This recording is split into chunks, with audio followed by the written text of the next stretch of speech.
China clay is formed from the decomposed feldspars in the granite.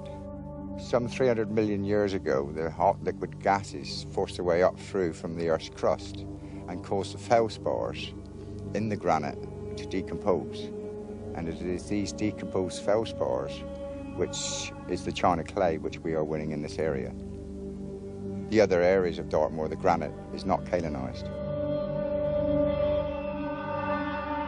Some 80% of the clay we produce goes into paper making in one form or another, either as a filler, the poorer clay, or as a coating material for the high-grade glossy magazines which we use. There are many other uses: rubbers, plastics, cosmetics, pharmaceuticals, but paper is the dominant use. The whole process of China clay winning is dependent on water, and our water comes from the River Plym along a leat which is 2.5 miles long, dug by hand in the last century.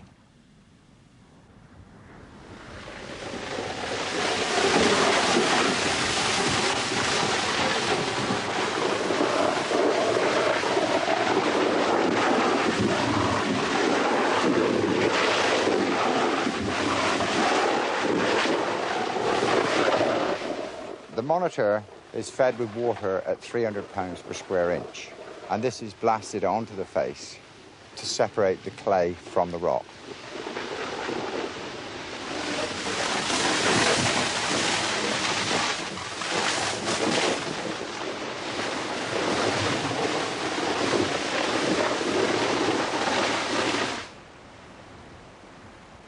The clay with the sand and slurry then find its way to the pit bottom, and the process of separating the particles begins.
Originally, we tipped the sand on the conical-shaped tips, which were synonymous of the industry. But after the Aberban disaster, we had to rethink our tipping methods. Now we tip in 80-foot benches, layered and compacted, with 50-foot steps. If we produce 1,000 tons of clay, then there are 10,000 tons of residue deposited. The sand that comes from this area is an ideal building material. Unfortunately, being a bulk material, it only has an economic radius of 50 miles for transportation. It is cheaper for someone to produce sand from a gravel pit in the area that it is required. China clay will continue to serve our society for years to come. And it's interesting to think that whenever a newspaper lands on your mat in the morning, it brings a tiny part of Dartmoor into your house.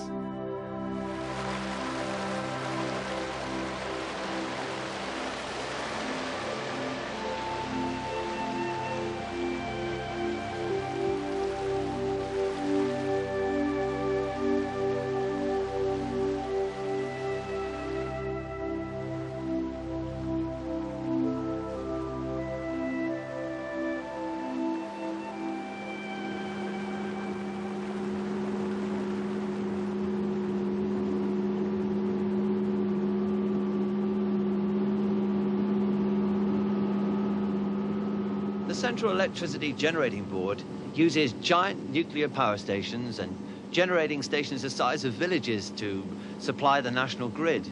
But here at Chagford, Holy Street Leat powers this tiny hydroelectric station. And this place is capable of producing enough kilowatts, 30 kilowatts to be exact, to feed 30 one-bar electric fires. And this British genius for thinking small never fails to impress me.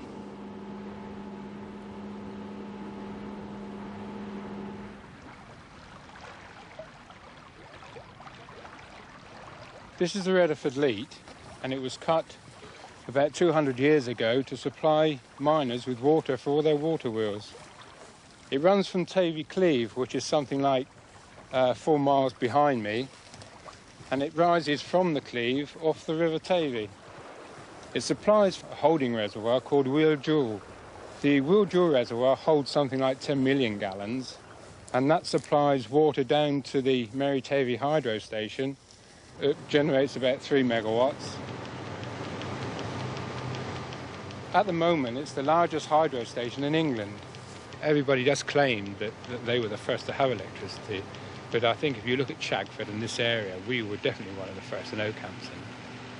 If we take the considerable power that's in the water, when you look at this very simple scheme here, where the water runs down through this reservoir, down to the turbines at the station, and if you consider that the turbines are just modifications of a water wheel, and from there the water goes out as electricity and supplies a market town about the half the size of Tavistock, it looks to me like there could be a lot more prospects for water supply in this country.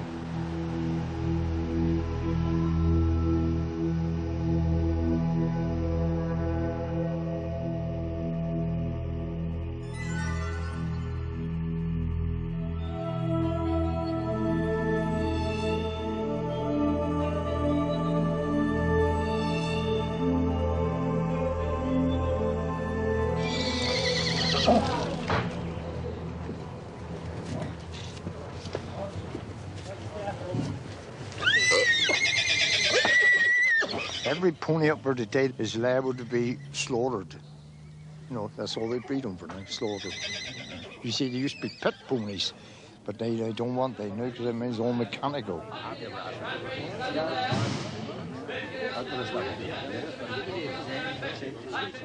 I mean, do you know horse flesh is the cleanest animal on the ground, really, because he won't drink out of any muddy water or anything like that. Very particular thing, a pony. At 12 it is, 30 now, when it loses out and going mine if you're done. At 12 it is, on a bed now. Where's that one, quick shot? Now, nice coloured mare again. All right, 20 right in. 20 on, thank you, at 20. At 20 down, 20 getting on there, at 20 is the voice. At 20 getting on there, 20 and 1 to know. At 20 getting out in front line. 1, 21, 2, 22, 3, 4, 24. At 24, I like her. At 24, and going any loser. Out in front and going mine. At 24. I like horse meat myself as much as any other meat. The best part about horse meat is that it's a lot cheaper than any other sort of beef. I can't make it, people don't eat more of it, really. Most of it goes for pet food eventually, although it's killed in an abattoir, you see. But there's a prejudice against it, see. People, especially here, I would have thought they wouldn't have had it very much, because you've seen the ponies and riding on them and talking to them. To me, I mean, a horse is much the same as another animal, really, and I suppose another piece of meat. Look! You got a fender, you got a lot of ponies in there, mate. Go on. You got a...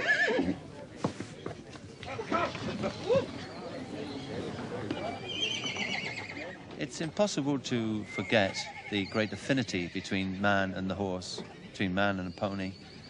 They've served mankind loyally for centuries, particularly in wartime. In the First World War, they were sacrificed in great numbers. And I think this is another example of species selfishness and the betrayal of creatures that serve us so well. The average person cannot think about the sheep or the cow in the same way as he thinks about the horse, no more than he could go and eat his cat or his dog. The paradox is, and I think this is a terrible irony, that the pets or the people that care about ponies, perhaps, are going to be fed with pet food made from ponies.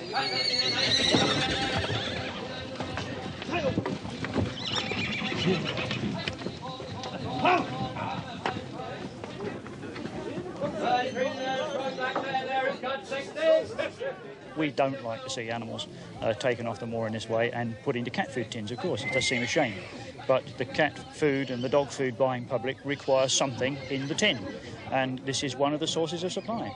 20, 18, start me. 17 in the mid now, 17 guineas, a better one altogether there. A grand colt there at 17 in the mid now. At 17 guineas in the mid now, at 17 and 18 to no. At 17 guineas in the mid to mine. At 17 guineas, I like that good colt there for 17 in the mid now.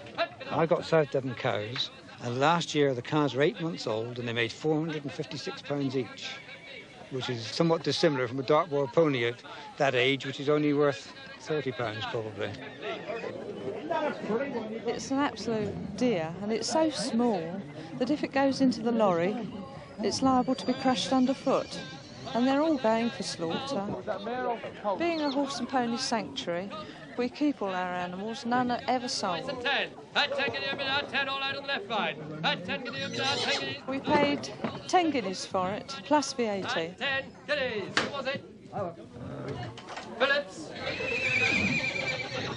The trouble with equines, they suffer from stress. This is a terrible way to market equines. With sheep and cows, they're not quite so delicate and nervous, and they're in shock. I mean, this little foal that we've bought, it'll sleep for about 2 days, and it was taken from its mother. I suppose it must be about 4 months old, and we probably have to bottle feed it. It may know how to eat hay. We don't know until we get it home. Over the last 3 years, we've rescued 20 of these tiny foals, but we can't go on forever because we haven't the funds or the space. Every time I go to a sale, my husband says, please don't bring back any more foals. But I always do, so he's never surprised.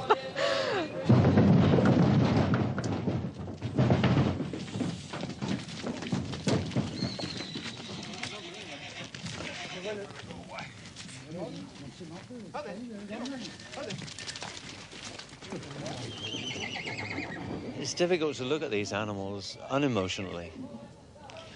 I look at them and all I see is stress and tension and all the things associated with the slaughterhouse. If I were to say anything differently, I'd be lying to myself. It's not a question of towny sentimentality. It's genuinely the way I feel.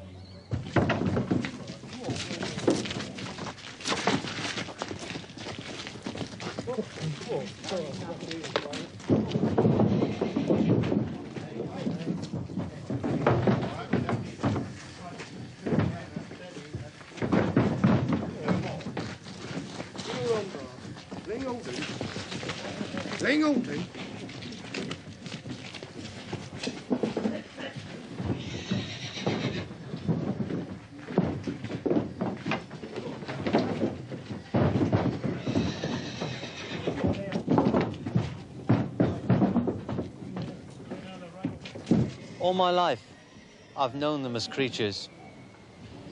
And now to see them here under this atmosphere of tension, about to be shipped off in lorries to be hung up by the legs, to be turned into pet food, or into carcasses for the table on the continent, does chill me. It leaves a bleakness around the heart. It always has done. And I think if many of the visitors who visit Dartmoor and pet these creatures, look at them with a certain amount of towny sentimentality and affection, knew their fate, they would regard them in a totally different light. They would see them as I see them today.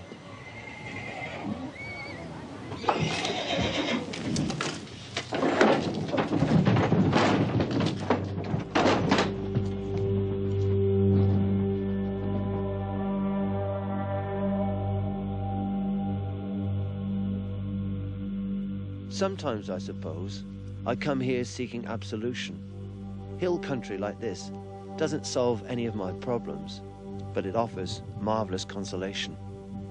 Life takes on a new significance as you begin to unearth some of the old truths, like the changing of the seasons, beginnings and endings, and the way we fit into the pattern of the living world. The seasons still possess validity, and a wilderness landscape can provide things the spirit really needs. Yet although we remain children of nature, we go on exploiting animals and plants and open places as if they have no intrinsic right to existence. maybe we should weigh everything for its own worth. On Dartmoor, some of the exploitation can't be justified. If we continue putting human interests above everything else, the consequences will be tragic. It is still a beautiful world, but keeping it that way is one hell of a struggle.